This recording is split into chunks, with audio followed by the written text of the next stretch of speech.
She's in the record books for being the oldest person ever, passing away in 1997 at the grand old age of 122. But last December, Russian researchers cast doubt on the claim.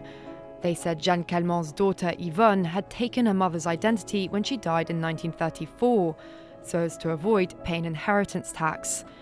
It's a theory based on some curious discrepancies. Whereas Jeanne's ID card listed the colour of her eyes as black, in real life they were grey.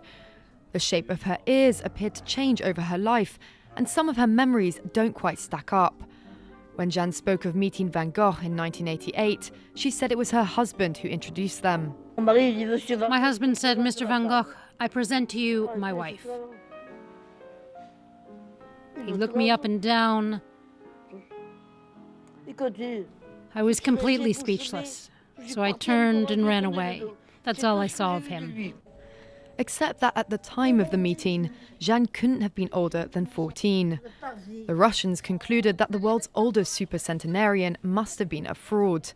Not so, say a team of French, Danish and Swiss scientists in a new research paper. There's a considerable amount of documentation on Jeanne Calment, who came from a family of note in Arles. In particular, lots of documents attest to the poor health of Jeanne's daughter Yvonne at the time, and 200 people attended her funeral in 1934. Jeanne had longevity in her bones. Her parents and grandparents also had long lives. And far from being an outlier, the researchers say she was just a bit ahead of the curve, with the number of supercentenarians climbing.